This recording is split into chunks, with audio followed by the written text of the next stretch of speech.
Welcome back to Rinoa Reviews, concluding my 31 days of Reviewmas and 2021 as a whole, will be my review for the 2020 Sonic the Hedgehog. Not that they're listening, but YouTube's thumbs down option turned this into this. Sega! Man, look at all those other franchises that'll never see movies. Altered Beast, Shinobi, just all the other stuff running around, all Sega's classics, old school and new school. We get Sonic in the whole, yeah, that's me, you're probably wondering how all this happened trope. We rewind to a really amazing looking IRL version of old Green Hill. 360 loop and all, baby. Little babby Sonic running all over with his speed. Runs into an owl mom named Longclaw, who serves as his mentor for all of 5 seconds, leading to this tribe of power-hungry, possibly echidnas? They got tribal masks on, but I'm getting vibes. I know enough of the Sonic game history to know that I think they were like a race that got wiped out or something like that, with the Chaos Emeralds or the Chow, something or other. I didn't really play the games to a... There are not that many around anymore. There's only like Knuckles and Tikal. Tikal? Tikal. Let me hear you bitches run your mouth now. Shut the fuck up!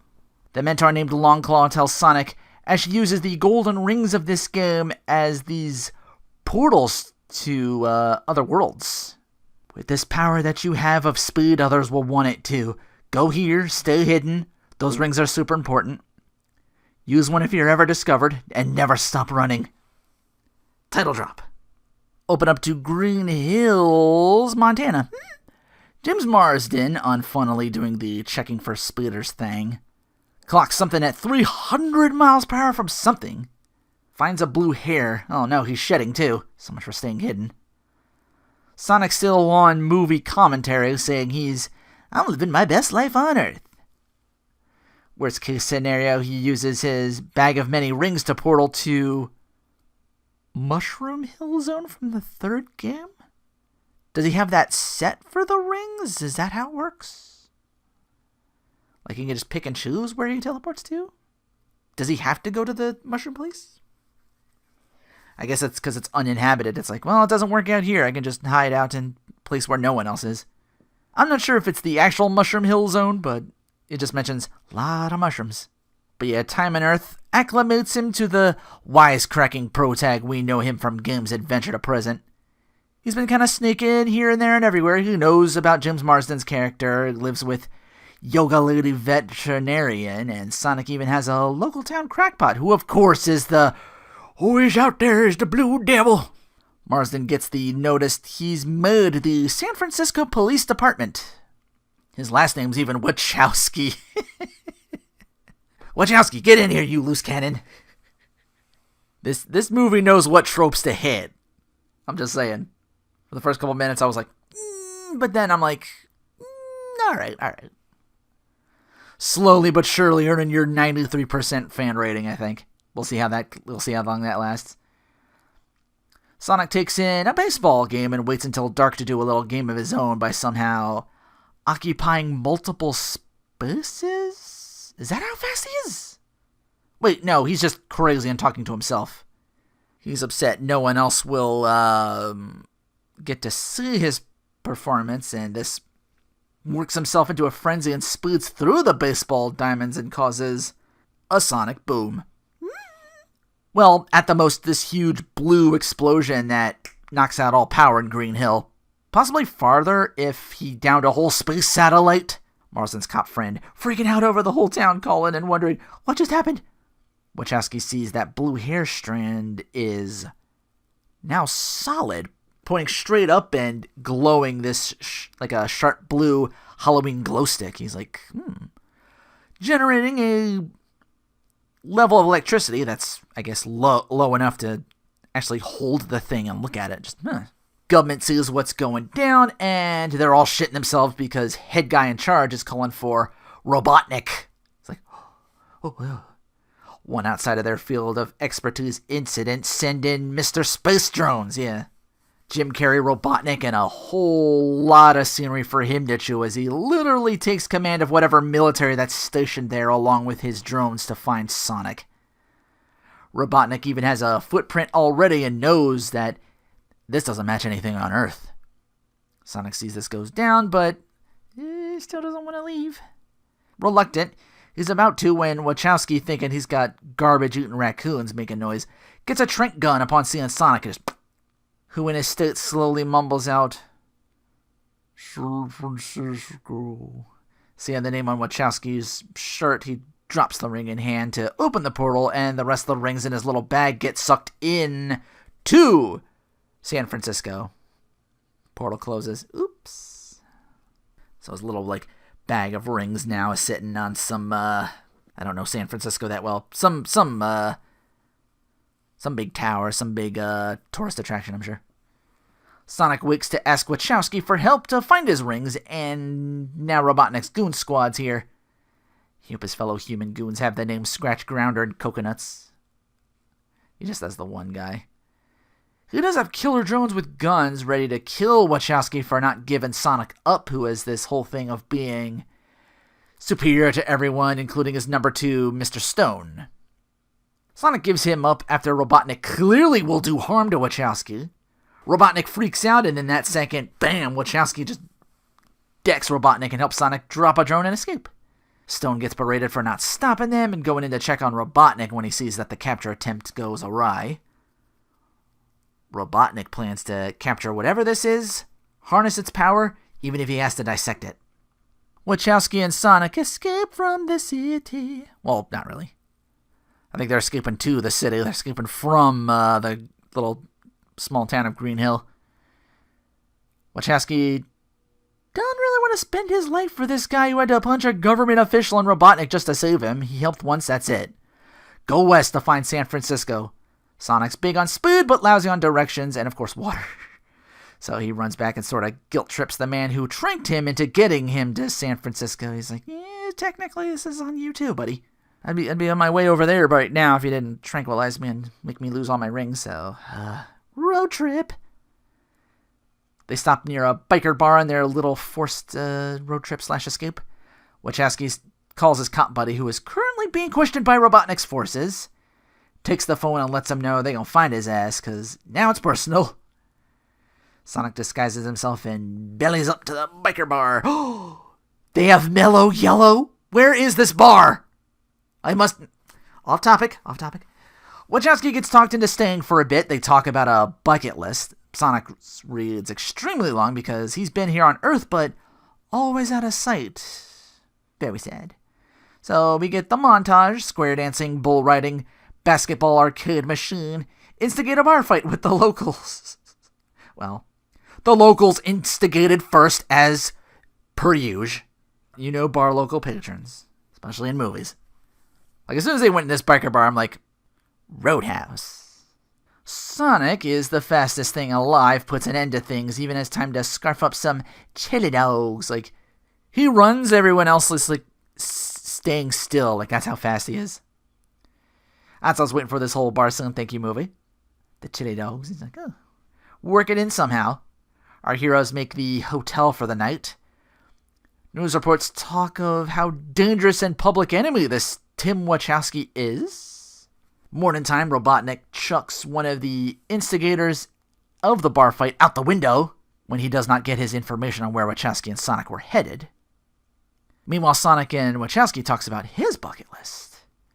He wants to become a cop in San Fran rather than your small town sheriff being called in to, stop a duck from stealing things, the speedometer spots, jump-starting people's cars. He wants to actually protect and serve. The planned departure upsets Sonic. He likes it in Green Hill. Why would you leave? You should stay and continue helping people. Harpoon from a big black tank strikes the car as Sonic is getting upset again, starts up that blue lightning of his, every time he gets... Wachowski, to get the harpoon off his car, steps on the gas. Sonic hits the ground, spin dash into the tank to topple it over. Wachowski's like, oh! Grabs Sonic, gets him back to the car. Chase continues because Tank just birthed out a smaller one. Sonic takes that down with its own tiny magnet wheel weapons. It gets smaller again, still attacking the car. They keep getting it down and down to a tiny little bomb they try to frantically get off their skin. They manage to get it off, but the explosion still packs enough power to KO Sonic out of the car. Like, they're out of the car by the time the bomb sticks on him. He's like, gotta get away, gotta get away. Robotnik upset at losing, but then remembers Stone grabbed that little blue tuft of spine that Wachowski first found that was left behind at the house when the first attempt to capture Sonic went awry. So I'm like, okay, Robotnik can study that to power his machines even further. Because they clearly weren't freakishly determined to win before. But the heroes make it to Vet Lady's house in San Francisco, the smelling salts. Sonic is down because of the explosion, so he's like, oh, gotta take him somewhere. Smelling salts Sonic back up. She's brought up to speed and leaves crazy best friend Black Lady trope of, that man ain't no good for you, Doubting Debbie from, like, the word go, like, he ain't no good. He ain't no good for you, honey, Don't you be messing around with them white boys. If this was a different movie, she would have literally just said that. So the heroes now at the Vet Lady make it to the place where Sonic's rings dropped. They need a special key or something to get to the roof. I guess Sonic Speed can't climb walls all of a sudden. So Wachowski uses his badge to tell the staff, jump around the roof, gotta go talk him down. It's like, okay. So they get in, get the bag of rings, have their little moment. Yay. Sonic apologizes for getting mad at Wachowski for leaving. Sorry he put him in danger. Doesn't want to go, but feels he has to. Thanks him for saving his life. You're my buddy and all that. So on and so forth. Robotnik shows up in a flight suit red. Nice. His robots get called eggs and him Mr. Eggman by Sonic. Nice. Also nice. Chope. Hit. Sonic saves Wachowski and Vet Girl, Maddie, her name, by shoving them off the building since Sonic can just, like, move faster than time. He can just takes out all the missiles. The egg drones race down the building with a ring set to portal the two humans back to Green Hills. Oh, they're safe. Sonic using ring after ring to try and escape Robotnik, so less Mushroom Hill, but more of a lot of around the world in 80 seconds with the rings. But Eggman's got a personal aircraft with a blue spine powering it, making sure he stays as fast on Sonic. He keeps up speed with him. Through all this, they make their way back to Green Hills as well, where Wachowski can portal ring behind and try to beat down Robotnik. The rest of the town shows up ready to defend their sheriff. Robotnik to Wachowski says, he's an alien outsider. Why protect him? Why risk your life? Wachowski says, because he's a friend, and this is his home. Sonic, with the power of friendship trope, now in full control of that blue lightning to take his quill back and knock Robotnik out of Earth into some other place where Wachowski sends a ring portal from behind. So the couple of Wachowski gets a little hush-hush Olive Garden gift card from the government dude that brought Robotnik in. It's like, hey, we're looking for this blue hedgehog, and they, of course, they say they haven't seen him, but of course they're harboring him. Can't trust the government. They've seen it too. They can't trust the government for shit. They've even recreated his cave from earlier as this man cave in their house attic. Aww. Before credits roll, he's full on Robotnik now. He's got the stash bald. He's been banished to the mushroom world, and he still has the blue spine. Vowing possible sequel. Well, not possible sequel. I wrote this before the Game Awards. And then I wrote a little bit after that, but wow. Good stuff, but I think Detective Pikachu really hard to top. Not A for effort for this movie. Love the credits of all the Sonic scenes in the movie done in the 16-bit style, like Sega Jim Carrey. I did not know I needed that. Another ring portal opens. It's Tails. Sequel bait set. Honestly, I'm biting, and I know a lot of other people are too. Really excited for the sequel, man. This has a chance to right a lot of wrongs that video game sequels don't do well. So yeah, all eyes on Sonic the Hedgehog 2. Anyway, this movie, let me go to my usual. Best character, I'll give it to Wachowski. Not a good first impression as far as people brought in to be the normal buddy character. He sets and raises that bar for sure. Like, I know there's that trope. I'll take 10 Wachowskis over one Chris Thorndike any day. Like, the dynamic he and Sonic had, even more than the Tim and Detective Pikachu, I gotta say. Like, as much as, like, I still prefer this movie, but there's some... You could make an argument for this movie, too. Worst character... If it wasn't for the hate lightning rod that was Vet Lady's sister of, don't you marry that man now, honey. I ain't out no good. I mean, if that movie wanted to go to cops and black people, if they really wanted to pull that trigger, I would have blamed it movie for that, but hey. Exact same vibe, though, of just that trope. She took a lot of what I might have put on Robotnik Eggman, like... Not Grinch levels of scenery chewing. Could have done without the odd dance number there that I didn't talk about. Eesh. But yeah. He's definitely give or take in this movie. But yeah, I'm hoping the second movie gives that character a redemption arc. Kind of untrusting, but now later on has their, like, moment of solidarity. Power on... Just giving movie Sonic more meat on his character's bones than just, gotta go fast, suck it, Robotnik, leave me alone, Amy. He's got the attitude down, but there's a realness to his whole wanting to live in this world rather than just be in it. To go from intruder to belonging. That said, power off the whole first act of that other world for a few brief minutes. Like, what's up with that? You just name-drop Longclaw or whatever her name was to Wachowski. If you missed the opening crawl, you wouldn't even know who Longclaw was.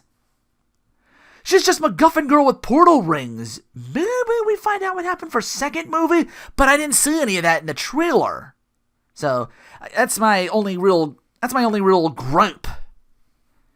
Then again, maybe that's why Tails showed up. He's gonna get Sonic back to... these freedom fighters for whoever and whatever attacked Babby Sonic. Maybe that's where Knuckles comes in, again. Wachowski I thought would be insufferable because he's talking to himself was worse than Sonic doing it, but they got him together and they balanced each other out and curated the stuff I didn't care for.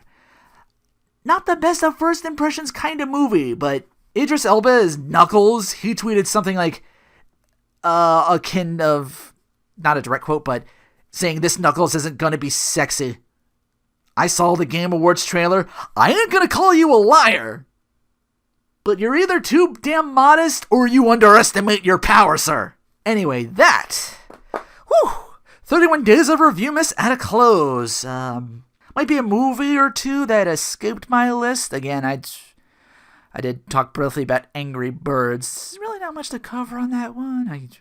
It got a sequel. I might have to cover that at some point. I even scripted like a couple of other things. Edgy mentioned Voltage Fighter Gao Kaiser, using a lot of the same stuff that Toshinden used. I don't know if I'll bring her in again on that. That was a lot of fun. Me personally, I focus now on more of the TV series aspect of video game stuff. Like I did like the pilots of like Bubsy and Battletoads, but they came from somewhere, you know, the Super Mario Brothers Super Show, and then got Mario 3, and then that got World, and in between Mario 3 was like the Legend of Zelda cartoon with the Excuse Me Princess. Talked about the Darkstalkers OVA, but not the cartoon. Talked about the Street Fighter movie that led to the cartoon. 2 Mortal Kombat series, cartoon and live action, if I can find those. Live action might be trickier to find. YouTube always gets all the animated stuff. As far as I know, anyway. The fever dream that is Captain N. Whew! Ruby Spears Mega Man, can't wait to talk about that. Double Scott McNeil. My favorite Dr. Wily. I hate Proto Man. No, I hate Mega Man. He always ruins my plans. I feel all mushy and tingly inside. Oh, I can't wait. Mega Man. That got like 3 cartoons, didn't it? Because then they did I didn't watch NT Warrior. Or there was the newer one for a while. Is that still running? There was like 2 Pac-Man cartoons. Like, the sky's the limit for that sort of thing. And I need kind of a break from that for a while, so... Whew. When they get together, baby, try and script some more of that stuff. Catching up with Kemco in its usual 5 p.m. Thursday slot returns in 2022. But with all that said, take care. Thanks for watching, and Happy New Year.